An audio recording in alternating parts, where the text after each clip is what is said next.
Good evening, Facebook family and friends. How are you today?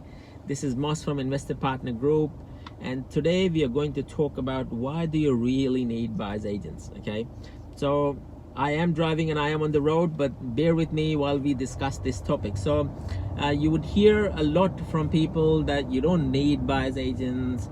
You know, you have all the data available, you can read onto this data and go buy these properties yourself. You know, you can learn the negotiation skills, you can learn everything. Okay, now I'll give you probably 6 to 7 key points as to why do you need the buyer's agents, and they're not in any chronological order, but they are all very important. So the first one is a savvy buyer's agent. So a lot of this would come down to also identifying, or help you identify who to select when you are selecting a buyer's agent. So the first one is a savvy buyer's agent. So who is a savvy buyer's agent? A savvy buyer's agent is someone who would give you your life back.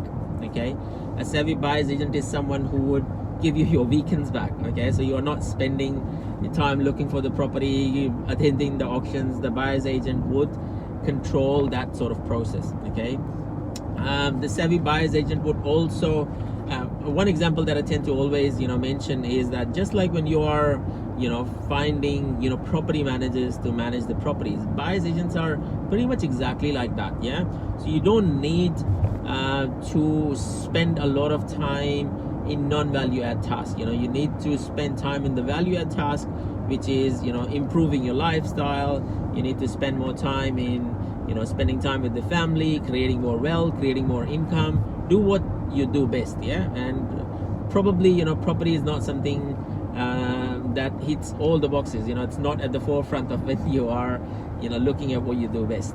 Okay, now a good buyer's agent would always define an acquisition strategy for you. Okay, he would never ever force you to buy a house on land package, or off the plan properties or apartments, because they know that these are not investment grade properties. Okay, a good buyer's agent would always have a data or science behind why this property needs to be bought. Okay, they would know as to what the demand factors are, what the supply factors are, how do you measure and monitor them, how do you make sure that you're picking up the growth corridors. Okay, good buyer's agents would also assess your portfolio and help you remediate your portfolio. So treat the properties as an investment class, and if you're treating them as an investment class, not every property is doing well. So if a property has already given you the growth, then it's time for you to probably remediate, sell, make the money, move on to something which is going to give you more growth. Okay, now also a good buyer's agent would have seen a number of property cycles, so not just one property cycle.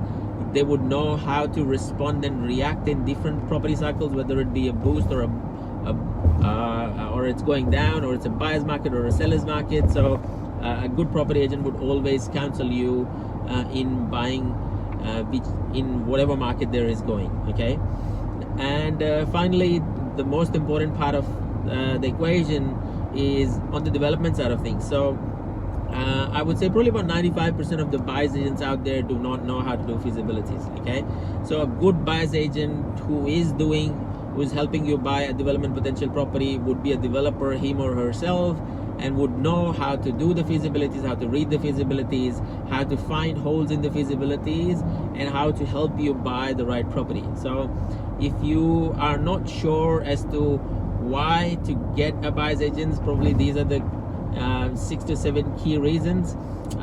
The data, yes, all the data is available, it is out there. Sometimes you have to spend a lot of money to get the right reliable data, but it's also important to understand is people who don't look at data on a day-to-day basis, data can be very overwhelming. Okay, data can show you anything. Okay, so be very careful when you are talking about data, where you are looking at how to look at data to buy the properties. It's important to understand that property buying is not just data science, but it's also an art. You can't discount the relationships, you can't discount the local knowledge. Okay, keep smiling, stay in touch. If you have any comments, feel free to like and share, and stay in touch. Thank you. Bye for now.